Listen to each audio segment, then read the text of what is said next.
من الشيطان الرجيم.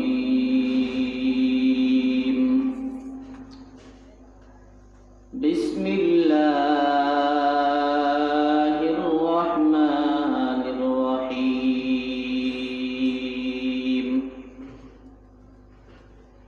يوم يفر المرء من أخيه وأمه وأبيه وصاحبته وبنيه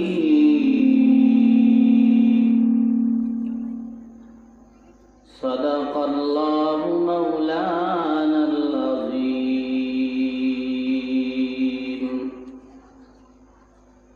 وقال النبي صلى الله عليه وسلم: يحشر الناس يوم القيامة حفاة وعراة وغرلا. قالت: يا رسول الله،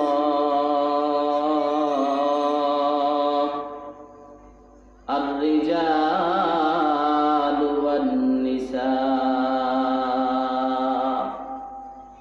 ينظر بعضهم إلى بعض. قال: يا عائشة، الأمر أشد من أن ينظر بعضهم إلى بعض، أو كما قال النبي عليه الصلاة والسلام. وقال الله تبارك وتعالى في شان حبيبه ومحبوبه ومعشوقه مخبرا وآمرا: إن الله وملائكته يصلون على النبي يا أيها الذين آمنوا صلوا عليه وسلموا تسليما. اللهم صل على روح محمد في الأجساد،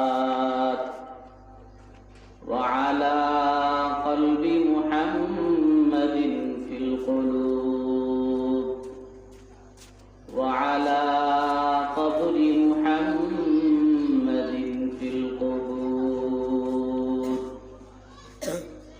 سبحانك لا علم لنا إلا ما علمتنا، إنك أنت العليم الحكيم. رب اشرح لي صدري ويسر لي أمري، واحلل عقدة من لساني يفقهوا قولي. وبك نستعينك يا مستعان. सूरज ने दिया उनकी शुआओं कोई पैगाम, सूरज ने दिया उनकी शुआओं कोई पैगाम। दुनिया है अजब सीज, कभी सुबह कभी शाम। दुनिया है अजब सीज, कभी सुबह कभी शाम। दुनिया में हो दुनिया का तलबगार नहीं हो, दुनिया में हो दुनिया का तलबगार नहीं हो। बाजार से गुजर हो खरीदार नहीं हो, बाजार से गुजर हो खरीदार नहीं हो। अल्हम्दुलिल्लाह ঐতিহ্য ঐতিহ্যবাহী আল মাদ্রাসাতুল ইসলামিয়া কওমিয়া 47তম বার্ষিক সভা উপলক্ষে 3 দিনব্যাপী তাফসীরুল কোরআন মাহফিলের আজ দ্বিতীয় দিনের চলতি অধিবেশনের সম্মানিত সভাপতি, প্রধান অতিথি, বিশেষ অতিথি, মুআজ্জাজ মুকাররম, জাতির কর্ণধার, জাতির পাহারাদার, জাতির পথ প্রদর্শক, সম্মানিত উলামায়ে কেরাম,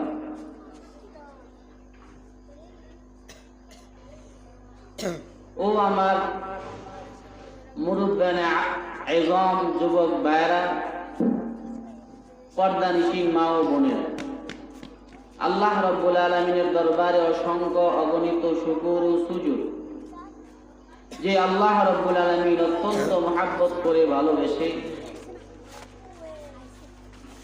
আমাদেরকে কোরআন হাদিসের আলোচনা শোনার ব্যবস্থা করে দিয়েছেন। এই জন্য কালিমাতুল শুকর সবাই উচ্চারণ করি আলহামদুলিল্লাহ।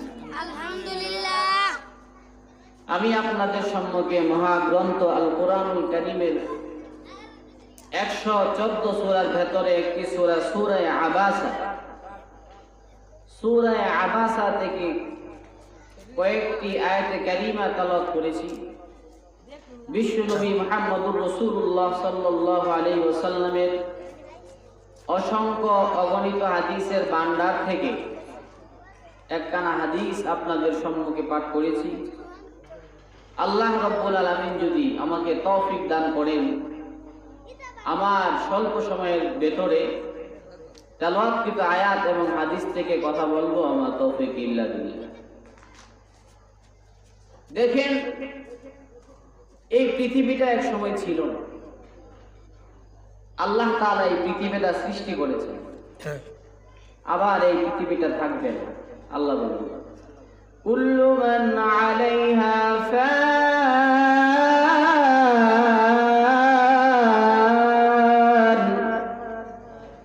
আল্লাহ বলেন এই পৃথিবীটা সবটাই আবার ধ্বংস হয়ে যাবে।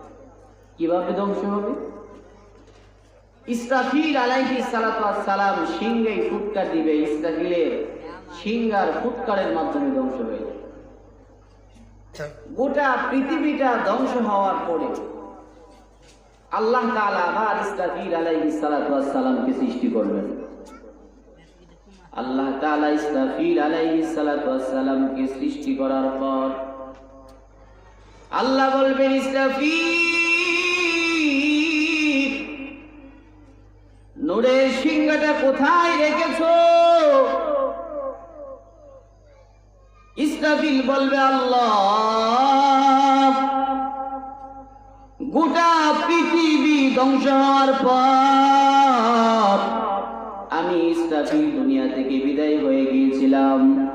নূরের সিংহটা কোথায় রেখেছেন আমি জানি না। আল্লাহ বলবেন, ইসরাফিল, যাও, জান্নাতের ভেতরে আমি আল্লাহ রাব্বুল আলামিন নূরের সিংহাটা রেখেছি, জান্নাত থেকে নূরের সিংহাটা নিয়ে আসো। নূরের সিংহাটা ইসরাফিল আনার পর আল্লাহ তাআলা বলবে, ইসরাফিল, আবার সিংহায় ফুৎকার দাও। সিংহায় ফুৎকার দেওয়ার পর দুনিয়া শুরু থেকে কিয়ামত পর্যন্ত যত মানুষ দুনিয়াতে ছিল সবাই মৃত্যুবরণ করেছিল। আবার দ্বিতীয়বার যখন ইসরাফিল সিংহায় ফুৎকার দিবে, মানুষগুলা কবর থেকে উঠে উঠে আবার হাসরের ময়দানের দিকে দৌড়াবে। হাসরের ময়দানে সমস্ত মানুষকে একত্রিত করা হবে, সমস্ত মাখলুককে একত্রিত করা হবে। সমস্ত মাখলুককে একত্রিত করার পর হাসরের ময়দানে একত্রিত করবে, তারপরে আল্লাহ তাআলা বিচারের কাজ শুরু করবে। বিচারের কাজ শুরু করার আগে জেনে নেন, হাসরের জমিনটা হবে তামাক। এই দুনিয়ার মানুষ ভালো করে শুনে নাও, দুনিয়ার মধ্যে এত পদার্থ থাকার পর আল্লাহ তাআলা কেন তামাকে হাসরের জন্য নির্ধারণ করছে? হাসরের মাঠের জন্য। যত পদার্থ দুনিয়ার মধ্যে আছে তার মধ্যে তামা সবচাইতে বেশি তাপ গ্রহণ করে। এই জন্য আল্লাহ তাআলা তামার দ্বারা হাসরের জমিনটাকে বানাইবেন। এই চতুর্থ আসমান থেকে সূর্য তাপ দিতেছে। দুনিয়ার মানুষ এই গরমটাকে বরদাস্ত করতে পারে না। মানুষ ফ্যানের তলে দৌড়াইতেছে, বেশি গরম লাগলে শরীরের মধ্যে পানি ডালতেছে, গাছের নিচে বসতেছে, টাকা থাকলে এসি বাড়ির মধ্যে এসি ফিট করে এসির মধ্যে বসতেছে। কি ব্যাপার, এসির ভিতরে কেন চলে আসছো? জবাব দিই, গরম লাগছে, গরম লাগছে, গরমটা আজকে বড় বেশি, এজন্য বাহিরে থাকতে পারি না, এসির ভিতরে চলে আসছি, গরমটা যেন একটু নিয়ন্ত্রণে চলে আসে, যেন একটু আরাম করতে পারি।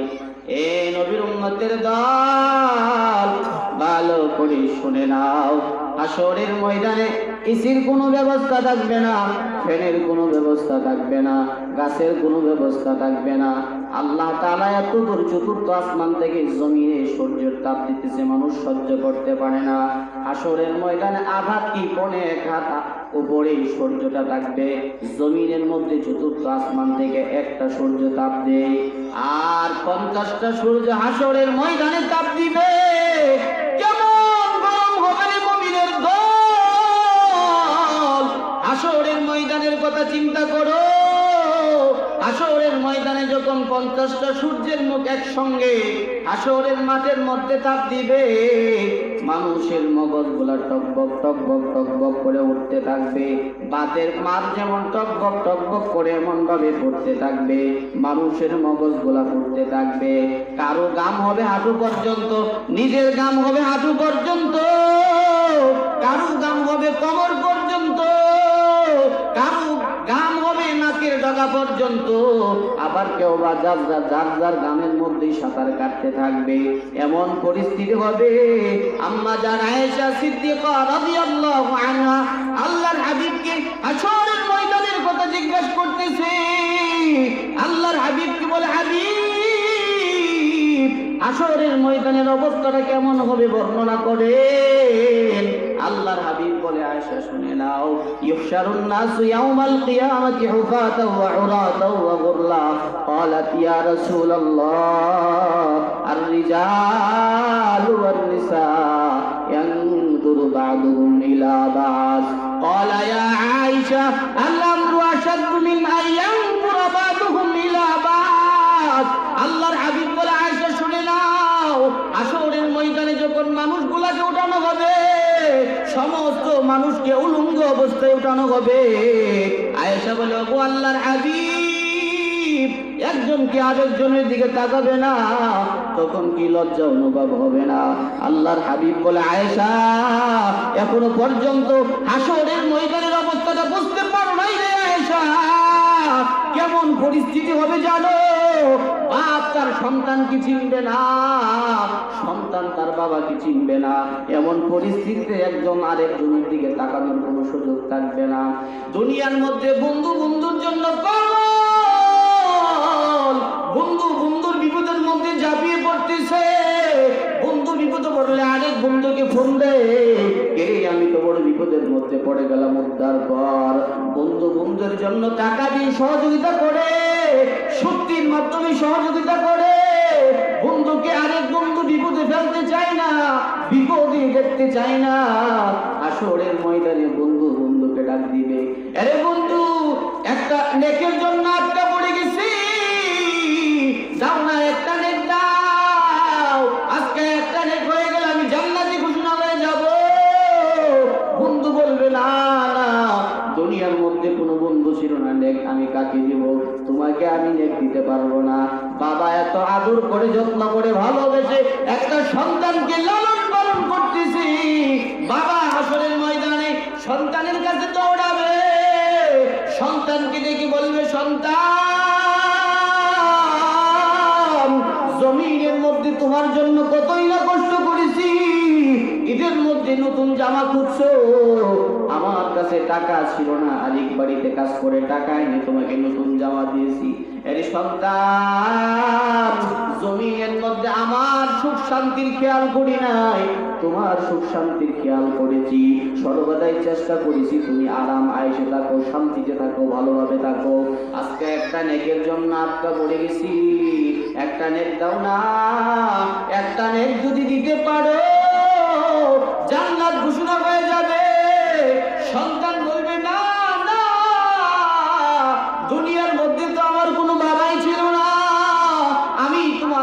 দিতে পারবো না।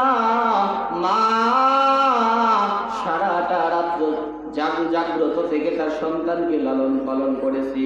বাচ্চা যখন ছোট, সারা রাত্র বাচ্চা সজাগ, মাও সজাগ। এই মা সন্তানকে ডাক দিবে, সন্তান আমার কোলে করে তোমাকে বড় করছি, রাত্র নাই দিন নাই তুমি প্রস্তাব পায়খানা করছো, সবগুলো আমি হাসি মুখে সহ্য করে নিয়েছি। এই সন্তান একটা নেকের জন্য আটকা পড়ে গেলাম, একটা নেক দিয়ে সহযোগিতা করো না রে সন্তান, জান্নাতের ভেতরে প্রবেশ করতে পারো যদি একটা নেক দাও। সন্তান বলবে দুনিয়ার মধ্যে কোনো মা ওই তো আমার ছিল না, আমি তোমাকে নেক দিতে পারবো না, অতএব আমাকে তুমি রিকোয়েস্ট করবা না, আমি তোমাকে নেক দিতে পারবো না। পরিস্থিতিটা এমন হয়ে দাঁড়াবে, আদম আলাইহিস সালাতু ওয়াস সালাম নবী, সন্তান শীষ আলাইহিস সালাতু ওয়াস সালাম নবী, শীষ আলাইহিস সালাতু ওয়াস সালাম আদম নবীর কোনো কাজে আসবে না। আদম আলাইহিস সালাতু ওয়াস সালাম শীষ আলাইহিস সালাতু ওয়াস সালামের কোনো কাজে আসবে না, সুপারিশ করবে না। সমস্ত নবীগণ নাফসি নাফসি নাফসি বলে হাসরের ময়দানে চিৎকারের আওয়াজ দিবে। এমন যখন পরিস্থিতিটা হয়ে দাঁড়াবে, জাহান্নামকে 70,000 ফেরেশতা টেনে টেনে হাসরের ময়দানের দিকে নিয়ে আসবে। জাহান্নাম যখন উপরের দিকে উঠবে, জাহান্নাম গর্জন দিবে, হাল মিন মাজিদ, আয় আল্লাহ গুনাহগার বান্দাগুলা কই কই, গুনাহগার বান্দাগুলা দাও, আমার পেটে বড় ক্ষুধার্ত, আমি গুনাহগারগুলাকে আমার পেটে নিয়ে আমার পেটটাকে শান্ত করতে চাই। জাহান্নামের এক একটা হুঙ্কারে হাসরের মাঠটা থরথর করে কাঁপতে থাকবে রে মুমিন। এমন পরিস্থিতিতে কেউ কাউকে চিনবে না, কেউ কাউকে চিনবে না। সমস্ত মানুষগুলা একত্রিত হয়ে আদম আলাইহিস সালাতু ওয়াস সালামের দিকে দৌড়াবে। আদম আলাইহিস সালাতু ওয়াস সালামকে বলবে, ওগো আল্লাহর পয়গম্বর আদম আলাইহিস সালাতু ওয়াস সালাম, আপনি হাসরের মাঠের অবস্থা দেখে মনে হইতেছে গোটা হাসরবাসীটাকে একসঙ্গে জাহান্নামের ভেতরে নিয়ে যাবে। আপনি একটু সুপারিশ করেন না, আল্লাহ তাআলা যেন হাসরের ময়দানে বিচারের কাজ শুরু করে দেয়। আদম আলাইহিস সালাতু ওয়াস সালাম বলবে, না আমার দ্বারা সম্ভব হবে না, আজকের দিনে আল্লাহর সাথে আমি কথা বলতে পারবো না। আপনারা চলে যান নূহ আলাইহিস সালাতু ওয়াস সালামের কাছে। নূহ আলাইহিস সালাতু ওয়াস সালামের কাছে সমস্ত মানুষ চলে আসবে। নূহ আলাইহিস সালাতু ওয়াস সালামের কাছে আসার পরে বলবে, ওগো আল্লাহর পয়গম্বর নূহ, আপনি একটু সুপারিশ করেন না আল্লাহ তাআলার কাছে, আল্লাহ যেন বিচারের কাজটা শুরু করে দেয়। হাসরের মাঠের অবস্থা আর সহ্য করতে পারতেছি না। নূহ আলাইহিস সালাতু ওয়াস সালাম বলবে, না আমার দ্বারা সম্ভব হবে না। আপনারা চলে যান মূসা আলাইহিস সালাতু ওয়াস সালামের কাছে। মূসা আলাইহিস সালাতু ওয়াস সালামকে বলবে, ওগো আল্লাহর পয়গম্বর, জমিনে আল্লাহর সঙ্গে কতই না কথা বলছেন, যখন ইচ্ছা হয়েছে তখনই আল্লাহর সঙ্গে আপনি কথা বলছেন, আজকে একটু সুপারিশ করেন না, হাসরের অবস্থাটা বড় খারাপ, জাহান্নামের গর্জনে মনে হয় পুরোটা হাসরের মাঠ জাহান্নাম গিলে ফেলবে, আর হাসরের ময়দানে থাকতে পারতেছি না, আল্লাহর কাছে সুপারিশ করেন পয়গম্বর, আল্লাহ যেন বিচারের কাজ শুরু করে দেয়। মূসা আলাইহিস সালাতু ওয়াস সালাম বলবে, না আমার দ্বারা সম্ভব হবে না, আমিও সুপারিশ করতে পারবো না। আপনারা চলে যান ইব্রাহিম খলিলুল্লাহর কাছে। ইব্রাহিম খলিলুল্লাহর কাছে আসার পর সমস্ত মানুষগুলা বলবে, ও আল্লাহর খলিল, আদম নবীর কাছে গেলাম, আদম নবী পাঠায় দিল। নূহ আলাইহিস সালাতু ওয়াস সালামের কাছে গেলাম, নূহ আলাইহিস সালাতু ওয়াস সালাম পাঠায় দিলেন। গেলাম মূসা কালিমুল্লাহর কাছে, মূসা কালিমুল্লাহ বলে, না আমার দ্বারা সম্ভব হবে না, পাঠায় দিলেন। ও আল্লাহর খলিল, আপনার কাছে পাঠাইছে আপনি সুপারিশ করেন আল্লাহ তাআলা যেন হাসরের ময়দানে বিচারের কাজ শুরু করে দেয়। বিচারের কাজ শুরু না করলে সহ্য করতে পারবো না। বিচারের কাজ শুরু করে জাহান্নামীদেরকে জাহান্নামে দিয়ে দে, জান্নাতীদেরকে জান্নাতে দিয়ে দে, তবু বিচারের কাজ শুরু করে দে। ইব্রাহিম খলিলুল্লাহ বলবে না না, আমার দ্বারা সম্ভব হবে না, আপনারা চইলা যান ঈসা রূহুল্লাহর কাছে। ঈসা আলাইহিস সালামের কাছে আসার পর সমস্ত হাসরবাসী বলবে ওগো আল্লাহর পয়গম্বর, সবাই তো তাড়িয়ে দিল, এবার আপনি একটু সুপারিশ করেন না। ঈসা আলাইহিস সালাম বলবে না না, আমিও সুপারিশ করতে পারবো না। ওগো হাসরের ময়দানের মানুষেরা শুনে নাও, আজকে হাসরের মাঠে আল্লাহর সঙ্গে কেউ কথা বলতে পারবে না। আল্লাহ বড় রাগান্বিত।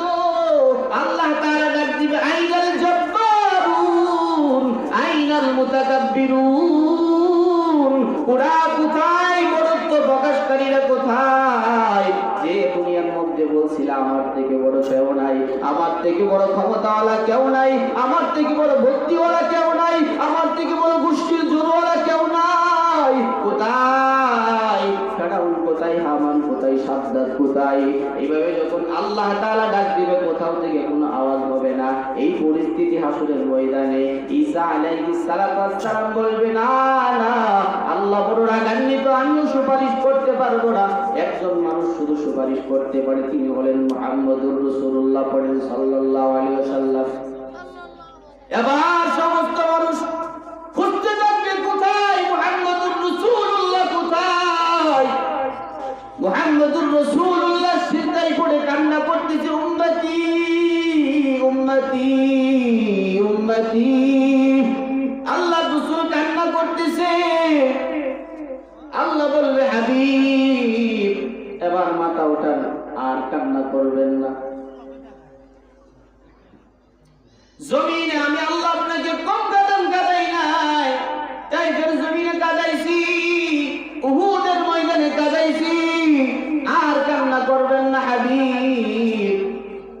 এবার মাথা উঠান। আল্লাহর হাবিব আল্লাহর কথা পাওয়ার পরে মাথা উঠাইবে। আল্লাহ এক গ্লাস পানি দিবে আর বলবে হাবিব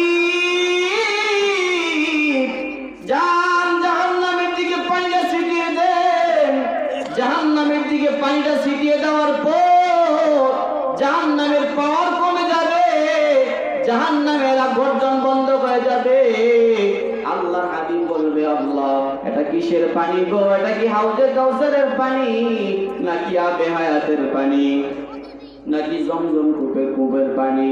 আল্লাহ বলবে হাবিব হাউজে কাউসারের পানি না, জমজম কূপের পানি না, আবে হায়াতের পানি না, এটা হলো ওই সমস্ত আপনার উম্মতের চোখের পানি যারা জমিনে গুনাহ করার পর শেষ রজনীতে তাহাজ্জুদের সময় 2 রাকাত তাহাজ্জুদ নামাজ পড়ে আমি আল্লাহর কাছে কান্না করছে আর বলছে মালিক আমার মতো পাপী জমিনে কেউ নাই। শুধু তাকায় দেখছে নিজে পাপী, নিজের পাপগুলা স্মরণ করে কান্না করছে। তারা যখন চোখের পানিটা বের করছে, চোখ থেকে পানিটা বের হওয়ার সঙ্গে সঙ্গে আমি আল্লাহ তাআলা কুদরতের মাধ্যমে সংরক্ষণ করে রেখে দিয়েছি। হাবিব এটা হলো আপনার ওই সমস্ত বান্দাদের, গুনাহগার বান্দাদের চোখের পানি। সুবহানাল্লাহ বলেন। নবীর উম্মত চোখের পানির দাম আছে না নাই? অবশ্যই চোখের পানির দাম আছে। জমিনে চলতে ফিরতে কত অপরাধ করছো, নিজের দিকে নিজে তাকাইবা।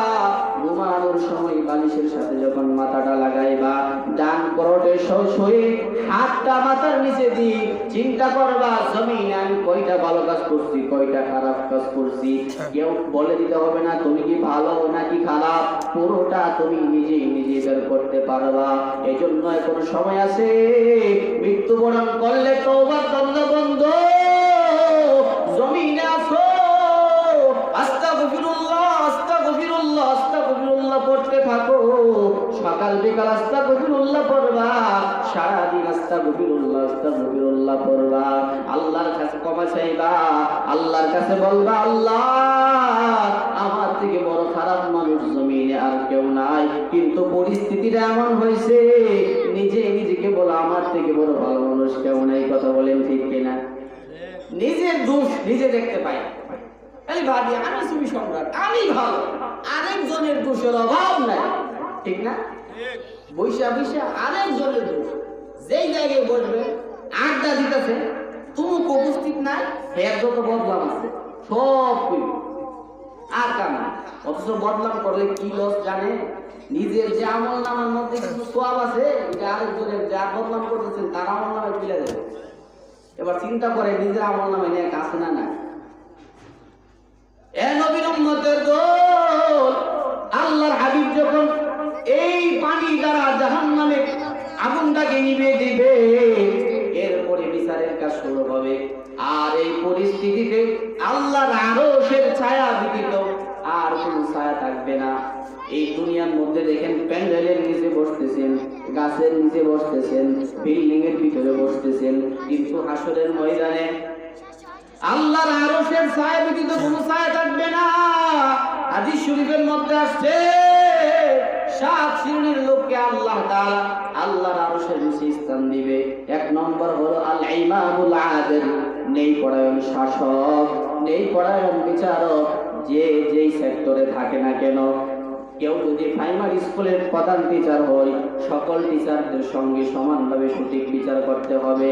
কেউ যদি ব্যাংকের ম্যানেজার হয়, সকল কর্মচারীদের সঙ্গে সমানভাবে সমান বিচার করতে হবে, কারো সঙ্গে কম বেশি করা যাবে না। চেয়ারম্যান সাহেব সবাইকে এক নজরে দেখতে হবে, মেম্বার সাহেব সবাইকে এক নজরে দেখতে হবে, এমপি সাহেব পুরোটা থানা চালাইবে, পুরো থানার সকলের সঙ্গে সদ্ব্যবহার করতে হবে, ন্যায়ভাবে বিচার করতে হবে। গড়ের অভিভাবক যিনি আছেন বাবা, ঘর পরিচালনা করেন, সকল সন্তানদের সঙ্গে ন্যায় বিচার করতে হবে। কাউকে একটু এক চোখে দেখে ভালো চোখে দেখে আরেকজনকে খারাপ চোখে দেখে এমন চলবে না। এক সন্তানকে বেশি সম্পদ আরেক সন্তানকে কম সম্পদ দিবে এমন চলবে না। ন্যায় ব্যবহার করতে হবে, ন্যায়ভাবে বিচার করতে হবে। ন্যায় পরায়ণ শাসককে আল্লাহ তাআলা আল্লাহর আরশের নিচে স্থান দেবেন। বলি সুবহানাল্লাহ। এ নবীর উম্মত, আমার নবী ছিল বিচারক। আমার নবীর জামানায় নবীর কাছে বিচার চলে গেছে, আল্লাহর নবীর কাছে খবর পাঠাইছে, ওগো আল্লাহ হাবিব এক মহিলা চুরি করছে। আল্লাহর নবী সাল্লাল্লাহু আলাইহি ওয়াসাল্লাম কোরআনের বিধান জানায় দিলেন, চোর পুরুষ হোক নারী হোক তার হাত কেটে গেল। সাহাবায়ে কেরাম বৈশা গেলেন পরামর্শের মাধ্যমে, বলে আল্লাহ রাসূল বোধহয় জানে না যেই মহিলাটা চুরি করছে এই মহিলাটা কুরাইশ বংশের, এই মহিলার যদি হাত কাটা হয় রাসূলের বংশের ইজ্জত সম্মান মর্যাদা চলে যাইবে। এই যখন পরিস্থিতি, সাহাবায়ে কেরাম সিদ্ধান্ত করলেন কার মাধ্যমে পয়গম্বরের কাছে খবর পাঠানো যায়। সাহাবায়ে কেরাম সিদ্ধান্ত কইরা গেছে আবু বকরকে পাঠাও। আবু বকর বলে না, আমি আল্লাহর রাসূলের সামনে যেতে পারবো না। তারপরে সিদ্ধান্ত চলে আসলো তাহলে ওমরকে পাঠাও। ওমর বলে না না, আমার দ্বারা সম্ভব হবে না, আমিও আল্লাহর রাসূলের কাছে যেতে পারবো না। পরবর্তী সিদ্ধান্ত হয়ে গেল ওসমানকে পাঠাও। ওসমান বলে না, আমার দ্বারা সম্ভব হবে না, আমিও আল্লাহর রাসূলের কাছে যেতে পারবো না, এই ব্যাপারে আমিও সুপারিশ করতে পারবো না। এবার সিদ্ধান্ত হয়ে গেল হযরত আলী তুমি যাও। হযরত আলী বলে না না, আমিও আল্লাহ রাসূলের কাছে যেতে পারবো না, এই ব্যাপারে সুপারিশ করার জন্য। সর্বশেষ খুঁজে পাইল ছোট্ট সন্তান উসামা, যাকে আল্লাহ রাসূল বড় মহব্বত করে, উসামাকে আল্লাহ রাসূল মহব্বত করে ভালোবাসে। উসামা হলো আল্লাহ রাসূলের নাতি। প্রশ্ন থেকে যায় কিভাবে উসামা আল্লাহ রাসূলের নাতি হয়? আম্মা জান খাদিজাতুল কুবরা রাদিয়াল্লাহু আনহাকে উনার চাচাতো ভাই 2টা গোলাম নিয়ে আসছে। আয়েশা বলে, খাদিজা, যে গোলামটা তোমার কাছে পছন্দ হয় সেই গোলামটা তুমি নিয়ে নাও। আম্মা জান খাদিজা একটা গোলাম নিলেন। চিন্তা করলেন, আমি মহিলা মানুষ, যে গোলামটা নিলেন তার নাম হলো যায়েদ। চিন্তা করলেন, আমি মহিলা মানুষ, আমি গোলাম দ্বারা কি করব? আল্লাহ রাসূলকে হাদিয়া দিয়ে দিলেন। ওগো সরকারে দো আলম, গোলামটা আপনাকে হাদিয়া দিয়ে দিলাম। আল্লাহ রাসূল বিশ্ব মানবতার কান্ডারি, তিনি তো কাউকে গোলাম হিসাবে রাখতে পারে না। আল্লাহর হাবিব বলে যায়, আমি তোমাকে আজাদ করে দিলাম, ইচ্ছা করলে থাকতে পারো, ইচ্ছা করলে যেতে পারো। সেই থেকে যায়েদ আল্লাহ রাসূলের কাছে থেকে গেছে। আল্লাহ রাসূলের কাছে যায়েদ থাকার পর যায়েদের বাবা খবর পাইছে যে আমার সন্তান যায়েদ মুহাম্মদের ঘরে গোলাম। এবার যায়েদের বাবা চলে আসছে, আল্লাহ রাসূলকে ডেকে বলে, মুহাম্মদ, শুনছি আমার সন্তান যায়েদ তোমার ঘরে গোলাম, বলো কত টাকা নিবা নাও, আমার সন্তানকে আজাদ করে দাও। আল্লাহর হাবিব বলে, যায়েদের বাবা শুনে নাও, আমি তোমার সন্তানকে বহু আগে আজাদ করে দিয়েছি। তোমার সন্তান আমার ঘরে কোনো গোলাম না। তোমার সন্তান যদি তোমার সাথে চলে যেতে চাই, তুমি নিয়ে যাও। যায়েদের বাবা চলে আসছে, বলে, চল বাবা চল, তোর মা বাড়িতে কান্না করতেছে, বলতেছে যায়েদ কই, যায়েদ কই। এইভাবে তোর মা তোকে খুঁজতেছে। আল্লাহ রাসূলের সামনে যায়েদ বসা। যায়েদ একবার তার বাবার দিকে তাকায়, আরেকবার আল্লাহ রাসূলের দিকে তাকায়। বারংবার তাকানোর পর যায়েদ রাদিয়াল্লাহু আনহু মনে মনে সিদ্ধান্ত বুঝা গেলেন, যেই ঘরের মধ্যে আসি আসমান থেকে সর্বক্ষণ এই ঘরের মধ্যে রহমত নাজিল হয়। সুবহানাল্লাহ বলেন। জিবরাইল আলাইহিস সালাতু ওয়াস সালামের আগমন হয়। এই ঘর ছেড়ে বাবার সঙ্গে যাওয়া যায় না। বাবাকে যায়েদ রাদিয়াল্লাহু আনহু বলে, বাবা যাও যাও, চলে যাও, আমি তোমার সাথে যেতে পারবো না। যেই ঘরের মধ্যে আছি আমি সেই ঘরের মধ্যেই থাকতে চাই। যায়েদ রাদিয়াল্লাহু আনহু আল্লাহর হাবিবের ঘরে থাকতেছে। আল্লাহর হাবিবের ঘরে যায়েদ থাকতেছে। মক্কার লোকেরা যায়েদকে গালি দিক, যায়েদের বাবা নাই, বাপ সারা যায়েদ, যায়েদ লেস কাটা, এমন ভাবে যখন কথা বলে, আল্লাহর হাবিব যায়েদের হাতটা ধরছে। যায়েদের হাতটা ধরে মক্কার কাবার চত্বরে চলে গেছে। উপস্থিত মক্কাবাসীকে ডাইকা বলে, মক্কার লোকেরা শুনে নাও, আজকে থেকে যায়েদকে বাপ সারা বলবা না। আমি ঘোষণা করলাম, আজকে থেকে যায়েদের বাবা হলো আমি মুহাম্মদ করি। সুবহানাল্লাহ। এর থেকে হয়ে গেলেন যায়েদ রাদিয়াল্লাহু আনহু আল্লাহর রাসূলের সন্তান। আল্লাহর রাসূল যখন কোথায় রওনা হইতেন, যায়েদ রাদিয়াল্লাহু আনহুকে সঙ্গে নিয়ে রওনা হইতেন। তাইফের জমিনে আল্লাহর রাসূল দ্বীনের জন্য রওনা হইছে, দ্বীনের গায়ে দাওয়াত দিতেছে। সফর সঙ্গী হলো যায়েদ রাদিয়াল্লাহু আনহু। যায়েদকে নিয়ে যখন রওনা হইছে, তাইফবাসী এত নিষ্ঠুর, এত নিষ্ঠুর, এত নিষ্ঠুর, দুষ্ট ছেলেদেরকে আল্লাহ রাসূলের পেছনে লেলিয়ে দিছে। দুষ্ট ছেলেরা আল্লাহ রাসূলকে পাথর মারতেছে, পাথর মারতেছে, পাথর মারতেছে। যায়েদ বলে, আল্লাহ রাসূল একবার নয়, দুইবার নয়, তিনবার জমিনে অজ্ঞান হয়ে পড়ে গেছে। আল্লাহ রাসূলের শরীর মুবারক বড় নরম, রাসূলের শরীরের ভেতরে পাথরগুলা ঢুকে গেছে, পাথর। যায়েদ রাদিয়াল্লাহু আনহু বলে, আমি টেনে টেনে পাথরগুলা বের করছি, আঙ্গুল দিয়ে বের করছি। এই সফর সঙ্গী হলো যায়েদ। এই যায়েদ রাদিয়াল্লাহু আনহু আল্লাহ রাসূলের পালক পুত্র। যায়েদ রাদিয়াল্লাহু আনহুকে যখন বিবাহ করাইছে আল্লাহ রাসূলে, তার ঘরে জন্মগ্রহণ করেছে উসামা। বলি সুবহানাল্লাহ। এই উসামা হলো আল্লাহ রাসূলের নাতি। আল্লাহ রাসূল বড় মুহাব্বত করে ভালোবাসে।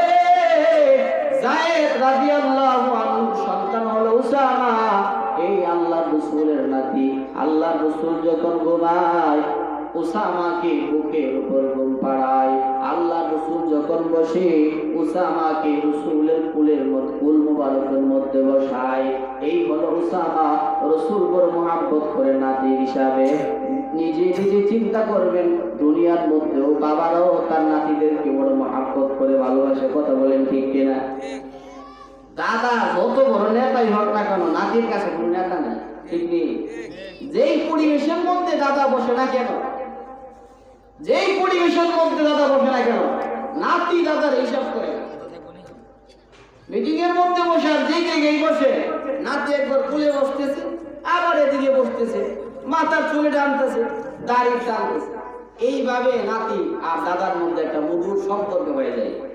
আল্লাহ রাসূলের সাথে উসামার এমন সম্পর্ক হয়ে গেছে। সুবহানাল্লাহ বলেন। সাহাবায়ে কেরাম সিদ্ধান্ত করলেন উসামাকে পাঠাও। উসামাকে আল্লাহ রাসূল বড় মহব্বত করে, উসামাকে আল্লাহ রাসূলের কাছে পাঠাও। ছোট্ট সন্তান উসামা, সাহাবায়ে কেরাম সিদ্ধান্ত করলো উসামাকে আল্লাহ রাসূলের কাছে পাঠাও। আল্লাহ রাসূলের কাছে যখন উসামাকে পাঠাইছে, সাহাবায়ে কেরামের সামনে আল্লাহ রাসূল বসে রইছে। যায়েদ রাদিয়াল্লাহু আনহুর সন্তান উসামা পেছন দিক থেকে আল্লাহ রাসূলকে জড়িয়ে ধরছে। আল্লাহ রাসূলকে জড়িয়ে ধরে বলতেছে, দাদাজি একটা কথা বলতে চাই। আল্লাহ রাসূল হাসি মুখে বলতেছে, উসামা বলো বলো, কি কথা তুমি শোনাইতে চাও বলো। উসামা বলে, ও আল্লাহ হাবিব, দাদাজি যেই মহিলাটা চুরি করছে, এই মহিলাটা কুরাইশ বংশের, বিচারটা কি একটু হালকা করা যায় কিনা? আল্লাহ রাসূল তৎক্ষণাৎ রাগান্বিত হয়ে গেছে, চেহারা মুবারক লাল হয়ে গেছে, চোখগুলা বড় বড় হয়ে গেছে। আল্লাহ রাসূল দাঁড়িয়ে বলতেছে, আবু বকর, ওমর, উসমান, আলী, তোমরাই সিদ্ধান্ত করে উসামাকে আমার কাছে পাঠাইছো। এ উসমান, আলী, আবু বকর শুনে নাও, যদি আমার মেয়ে ফাতেমাও চুরি করতো, তার বিধান হাত কাটা। আল্লাহু আকবার বলে। এই হলো ইসলামের ন্যায় বিচার। যেই অপরাধ করুক না কেন, হাত কাটতে হবে। বাংলাদেশের মধ্যে দেখেন রাজনীতিবিদের অভাব নাই। এক রাজনৈতিক গ্রুপ বাইরে চলে গেছে, আরেক দল মাঠে নাচতেছে। এক অবস্থা কি জানেননি? শুধু খবর গরম করা। কথা বলেন ঠিক কি করা? খবর গরম করা। যে একটা বিধান কোরআনের এই জমিনে যদি প্রতিষ্ঠা হইতো যে চুরি করলে হাত কাটা হইবে, এইভাবে দুললো না রাজনীতির বিষয়টা, যে কি হতো দাঁড়ানো বাড়ি একটু চুরি করলে হাত কেটে লাগবো, হাতলে দরকার নাই। কথা বলেন ঠিক কিনা? কোরআনের আইন নাই, বিষয় তো চুরি করবে, ঠিক কিনা? এই চুরি অপরাধ সবগুলা কোরআনের আইন না থাকার কারণে যদি এদেশের মধ্যে আলেম ওলামা সংসদের মধ্যে বসতে পারে, এদেশটার রঙই পাল্টে যাবে। তাকে দেখেন আফগানিস্তানের অবস্থা কত সুন্দর, ঠিক কিনা? আমার সময় শেষ, হজরত ফিরে আসছে। এই নেই বিচারের একটা কথাই বললাম, এর উপর আরো কথা বলা যাবে। এই জন্য যারা নেই বিচার করবে, নেই শাসক হবে, এদেরকে আল্লাহ তাআলা হাসরের ময়দানে আল্লাহর আরশের নিচে স্থান দিবে। আল্লাহ তাআলা আমাদের সবাইকে যে কথাগুলো বললাম এর উপর আমল করার তৌফিক দান করুন। ওয়া আখিরু দাওয়ানা আলহামদুলিল্লাহি রাব্বিল আলামিন।